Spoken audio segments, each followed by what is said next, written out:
WhatsApp. तो कैसे हैं आप लोग?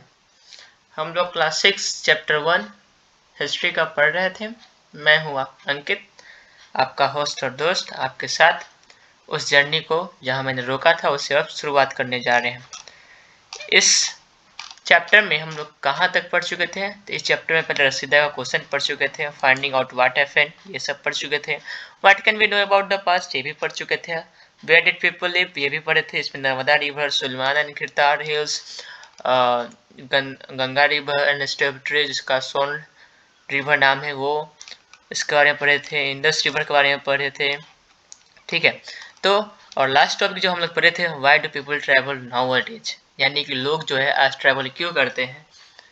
उसमें मैंने आपको बताया था कि हर समय हर लोगों का नीड्स जो है डिफरेंट था। इस समय हर नीड्स के अनुसार, हर ज़रूरत के अनुसार लोग ट्रैवल करते थे पहले और अभी भी करते हैं।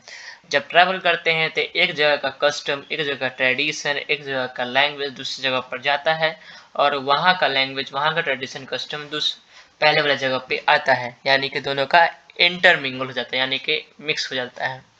चलिए, तो आज का टॉपिक हम लोग पढ़ने जा रहे हैं क्या? Names of the land. It's our today's topic, we have to continue from today, okay. And in this video, we will study about two things. First, the names of the land, and the second one is finding out about the first. Means what can we know about the past? Past के बारे में हम क्या कैसे जान सकते हैं?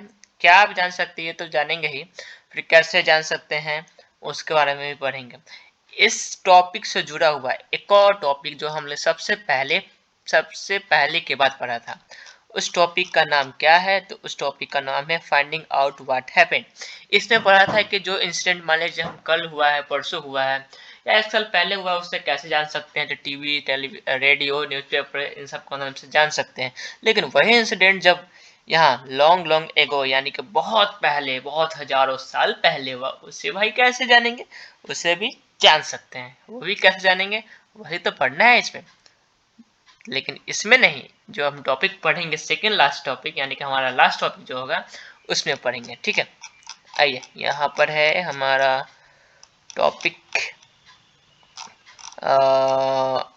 ये रहा topic finding out about the past. इसमें हम लोग पढ़ेंगे, ठीक है, कैसे जान सकते हैं जो इंसिडेंट पहले हुआ था। इंटरेस्टिंग है। चलिए, नेम्स ऑफ द लैंड। अरे बाप रे बाप, names of the land, land का नाम, दिमाग खराब हो गया। बहुत सारा लैंड का नाम याद करना पड़ेगा। बेकार हिस्ट्री पढ़ना ही नहीं चाहिए। ऐसा थॉट आ रहा होगा, लेकिन ऐसा थॉट नहीं आना चाहिए, क्योंकि यहाँ पर बस हम दो ही नाम के बारे में पढ़ेंगे, एक इंडिया और भारत। आपको ऐसा महसूस नहीं होता है कि इंडिया का नाम इंडिया क्यों पड़ा, भारत क्यों पड़ा? कुछ तो रीजन होगा ही ना। तो वो रीजन क्या है, उसी के बारे में तो जानना है। और खास करते हुए हमारा राष्ट्र जुड़ा हुआ बात है, तो इसको जरूर से जरूर ही जानना है। चलिए आगे बढ़ते हैं। इसमें कैसे पड़ा इंडिया का नाम, इंडिया और Bharat. Two of the words we often use for our country are India and Bharat. The word India comes from the Indus called Sindhu in Sanskrit. Find Iran and Greece in your atlas. सबसे पहले यहाँ का meaning in 1 2 3 4 लगभग 4.5 line का meaning ये हो जाएगा कि दो वर्ड्स, एक इंडिया और भारत, जो हम बार बार अपने कंट्री के लिए यूज करते हैं। द वर्ड इंडिया जो है आया कहाँ से? तो इंडस से आया, और इंडस को संस्कृत में क्या बोलते हैं? सिंधु बोलते हैं, ठीक है। Find Iran and Greece in your atlas. Atlas के बुक में फाइंड करने के लिए बोल रहा है। एटलस वैसा बुक है जहाँ पर मैप होता है, वर्ल्ड का भी मैप होता है, उसमें देश का भी मैप होता है, ठीक है। देश में क्या क्या चीज़ है, जैसे कोल्ड फील्ड कहाँ पर है, पेट्रोलियम कहाँ है, नेचुरल गैस कहाँ पर है, इन सब चीज़ों का मैप होता है ना। आगे बढ़ते हैं। The Iranians and the Greeks who came through the northwest about 2500 years ago and were familiar with the Indus called it the Hindus or the Indus, and the land to the east of this river was called India. यानी कि Iran के लोग और Greek के लोग जो कि आए थे इंडिया में लगभग आज से 2500 साल पहले, कहाँ पे? नॉर्थ वेस्ट में, यानी कि उत्तरी पूर्वी भाग में। नॉर्थ वेस्ट करने का मतलब अब समझे क्या? बिल्कुल नहीं, समझाते हैं। 1 मिनट, जस्ट क्लियर हो जाएगा अभी यहाँ पर। मान लीजिए ये हो गया, यहाँ नहीं करते हैं, इसको हम क्या यहाँ पर करते हैं, ये हो गया नॉर्थ, ये हो गया साउथ, SOUT साउथ, ये हो गया ईस्ट, EAST ईस्ट, ये हो गया वेस्ट, जल्दी आ जाओ, WEST वेस्ट। अब यहाँ पर कहा जा रहा है क्या, नॉर्थ वेस्ट। नॉर्थ वेस्ट करने का मतलब क्या हो गया, नॉर्थ वेस्ट करने का मतलब ये हो गया कि हमारा ये वाला रीजन है। कैसे जानेंगे हम कि ये वाला रीजन है, तो पहले क्या है, पहले नॉर्थ, तो समझ में आता है, ठीक। फिर उसके बाद क्या है, वेस्ट, यानी वेस्ट हमारा इस साइड होगा या इस साइड होगा, तो वेस्ट हमारा है इस साइड, यानी कि क्या हो जाएगा, नॉर्थ वेस्ट। ठीक, चलिए अब आगे बढ़ते हैं। तो ईरान के लोग और ग्रीक के लोग जो इंडिया में आए थे लगभग 2500 साल पहले, वो भी हमारे नॉर्थ वेस्ट पार्ट से, इंडिया के नॉर्थ वेस्ट पार्ट से, and way familiar with the Indus, call it the Hindus और the Indus, और इंडस से वो फैमिलियर थे, जो इंडस रिवर जो है उससे वो लोग फैमिलियर थे, और उसी को वो लोग इंडोज या हिंदोज बोलते थे। And the land to the east of the river was called India, and वैसा लैंड जो कि ईस्ट ऑफ द रिवर, यानी कि मान लीजिए, एक मिनट, ये रहा हमारा नॉर्थ वेस्ट, और यहाँ से मान लीजिए ऐसे ऐसे ऐसे ऐसे रिवर फ्लो कर रहा है, ये हो गया इंडस रिवर। तो यानी कि इंडस रिवर के ईस्ट में, यानी कि इसके, ये इंडस रिवर यानी कि इस जो रीजन का जो यहाँ जो लैंड है उसे उन्होंने क्या कहा है, इंडिया कहा। ठीक है, चलिए आगे बढ़ते हैं। द नेम भारता was used for a group of people who lived in the northwest and who are mentioned in the Rig Veda, यानी कि भारता उन लोगों का कहा गया, या भारत या भारता बोलिए, उन लोगों का कहा गया जो लोग नॉर्थ वेस्ट में रहते थे, यानी कि इंडिया के नॉर्थ वेस्ट पार्ट में रहते थे, और वैसे लोगों को जिनका ऋग वेदा में मेंशन है। ऋग वेदा क्या है, ये अर्लीस्ट वेदा है हमारे हिंदू स्क्रिप्चर्स का। ठीक है, चलिए, later it was used for the country, यानी कि जो इंडिया और भारत जो है वो हमारे कंट्री के लिए यूज होना शुरू हो गया। Finding out about the past, finding out about the past में हम लोग मैन्युस्क्रिप्ट्स के बारे में जानेंगे, मैन्युस्क्रिप्ट क्या होता है, ठीक है। दूसरा बात, इंस्क्रिप्शंस क्या होता है उसके बारे में भी जानेंगे, इंस्क्रिप्शंस होता क्या है, ठीक है। मैन्युस्क्रिप्ट्स, इंस्क्रिप्शंस, इन दोनों का क्या बेनिफिट है वो भी जानेंगे। चलिए आगे बढ़ते हैं इसी में। There are several ways of finding out about the past. One is to search for and read books that were written long ago. यानी कि पास्ट के बारे में अगर जानना है, पास्ट के बारे में अगर जानना ही है, तो हम बहुत सारा वेज है, बहुत सारा तरीका है वैसे, उससे हम पास्ट के बारे में जान सकते हैं। उसमें से एक तरीका यह है कि पास्ट में जो भी पास्ट के बारे में खोजेंगे कैसे, तो जो भी हमारा बुक है उसको पढ़कर पास्ट के बारे में जानेंगे, पास्ट के बारे में, लोगों के बारे में जानेंगे, किस तरह से उनका बिहेवियर, कल्चर था, ट्रेडिशन था, कस्टम था, और भी बहुत चीज। दीज आर कॉल्ड मैन्युस्क्रिप्ट्स, यानी कि वो बुक, मैन्युस्क्रिप्ट्स वैसे बुक होते हैं जो हमारे पास्ट में जो इंसिडेंट हुआ है उसके बारे में हमें जानकारी देते हैं, बताते हैं। क्या वो लिविंग बीइंग है कि बताएंगे, नहीं, बल्कि हम लोग उसे पढ़कर जानते हैं। ठीक है, तो मैन्युस्क्रिप्ट्स का डिफिनीशन आ सकता है एग्जाम में पूछने के लिए। ठीक है, इसको थोड़ा देख लीजिएगा, अगर आता भी है तो ये लिख दीजिएगा कि manuscripts were the incidents are the incident ancient books from which we come to know about the things which happened in the past. बस इतना काफी है। These are called the manuscripts because they were written by hand. This comes from the Latin word manu, meaning hand. देखिए, manuscript इसलिए कहा गया क्योंकि इसको हाथ से लिखा जाता था उस समय, और मनु मनु जो है लैटिन वर्ड से आया, इसका नाम क्या है, मतलब होता है हैंड, यानी कि हाथ से लिखी हुई लिपि या हाथ से लिखा हुआ स्क्रिप्ट, लिपि नहीं, हाथ से लिखा हुआ स्क्रिप्ट, उसी को क्या बोलेंगे, manuscript. Okay, this were usually written on palm leaf or on the specially prepared bark of a tree known as the beech which grows in the Himalayas। यानी कि मैन्युस्क्रिप्ट जो है पाम लीफ पर लिखा जाता था, जो कि वैसे लीफ है जो कि हिमालयज में ग्रो होते हैं। और हिमालयज में जो पाम लीफ यानी कि हिमालयज में जो ट्रीज ग्रो होते हैं उनके पाम लीफ हिमालय में जो और एक मिनट हाँ, मैन्युस्क्रिप्ट्स को कहाँ पाम लीफ पर लिखा जाता था और वह ट्रीज के बार्क पर यानी कि outer most part of a tree उस पर लिखा जाता था, जिसको बीच बोलते हैं। और वो ट्री हिमालयज में ग्रो होते हैं, वो ट्रीज हिमालयज में पाए जाते हैं। और बार का मतलब क्या हुआ पहले वो समझा देते हैं। बार का मतलब हो गया, यहाँ रुके दिखाते हैं आपको, विजुअलाइज कराते हैं, एक मिनट। वो सा इंटरनेट कनेक्शन अभी नहीं है फिलहाल, शायद अभी नहीं हो सकता है। अच्छा चलिए, जब होता है तो फिर आपको बताते हैं। चलिए, over the years many manuscripts were eaten away by insects, some were destroyed, but many have survived, often preserved in temples and monasteries।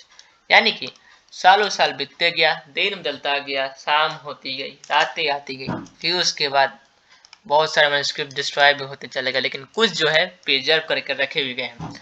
वो कहाँ पर रखे गए हैं या कहाँ पर मिलते हैं? तो वो टेम्पल्स में, नहीं तो मोनास्ट्रीज में। टेम्पल्स मतलब तो मंदिर होता है, मोनास्ट्रीज मतलब होता है क्या?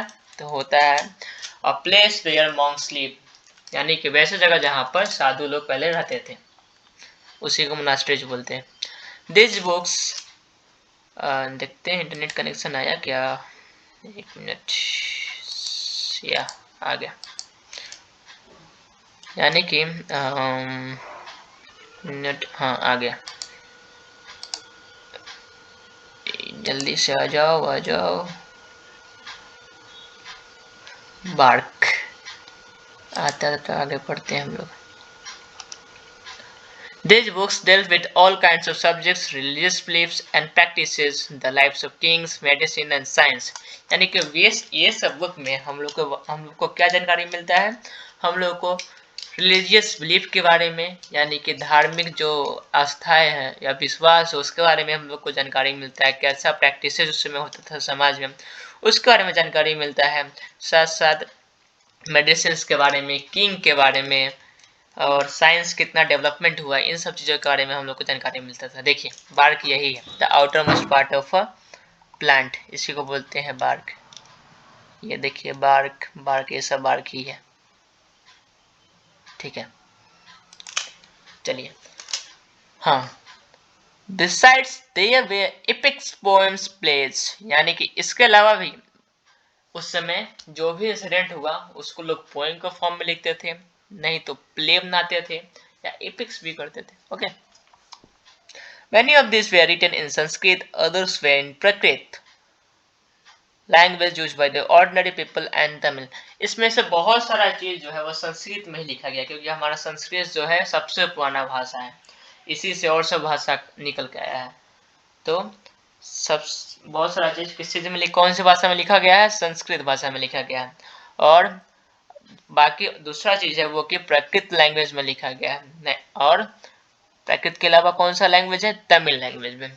प्राकृत वैसा लैंग्वेज है जो कि कॉमन पीपल के द्वारा यूज किया जाता था। ऑर्डिनरी पीपल मतलब कॉमन पीपल एक तरह से कह सकते हैं।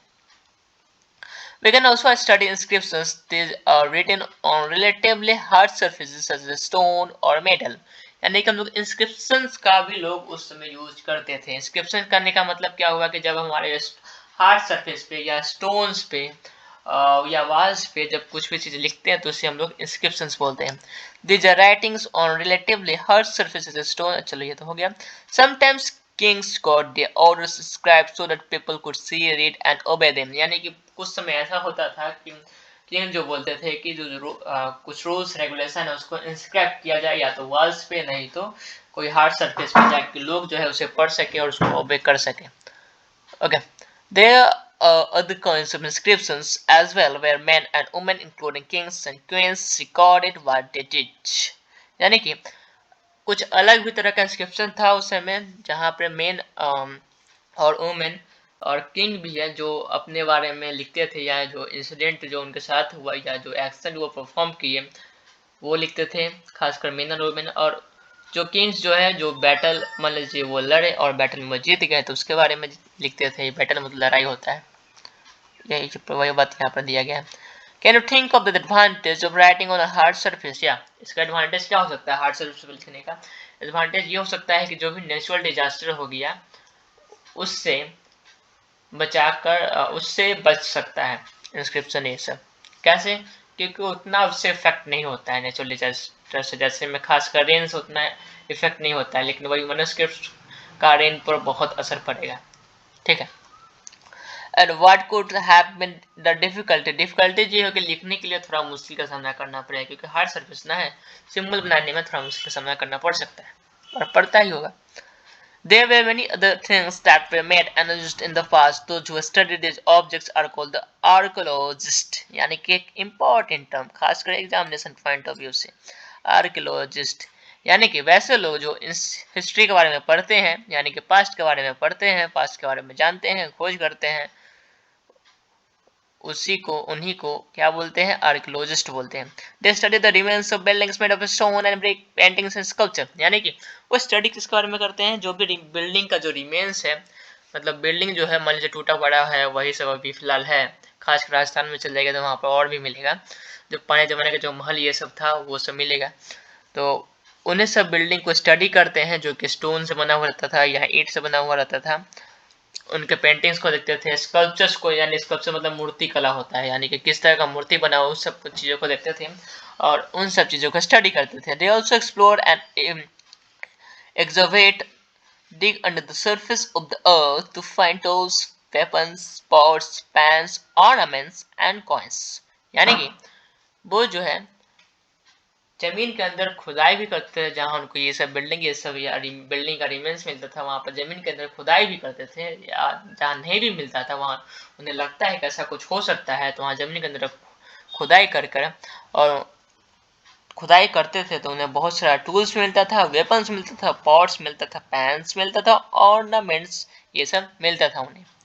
तो इन सब चीज़ों को वो स्टडी करते थे और स्टडी कर हम नया नया चीज़ एक तरह से डिस्कवर करते थे। जैसे मेरा चैनल का नाम है अनकवर, तो वही उसका मतलब हो गया डिस्कवर। बात तो बराबर ही ना, अनकवर याद नहीं तो डिस्कवर, दोनों साइनोनिम्स एक जैसे, तो वही वो लोग डिस्कवर करते थे। सम ऑफ दिस ऑब्जेक्ट्स में be made of stone, other of bone, clay और मेटल। इसमें से कुछ ऑब्जेक्ट जो स्टोन से बना होता था या तो कुछ ऑब्जेक्ट मेटल से बना होता था। ठीक है, क्ले भी एक तरह का मिट्टी ही होता है। Objects that are made of hard, impassive substances usually survive for a long time। यानी कि वैसा ऑब्जेक्ट जो कि हार्ड सब्सटेंसेस से या मेटल से बना हुआ है वो ज़्यादातर लंबे समय के लिए टिकता था, टिकाऊ होता था। तो चलिए आज की क्लास में फिलहाल तो इतना ही। Thanks for watching this video.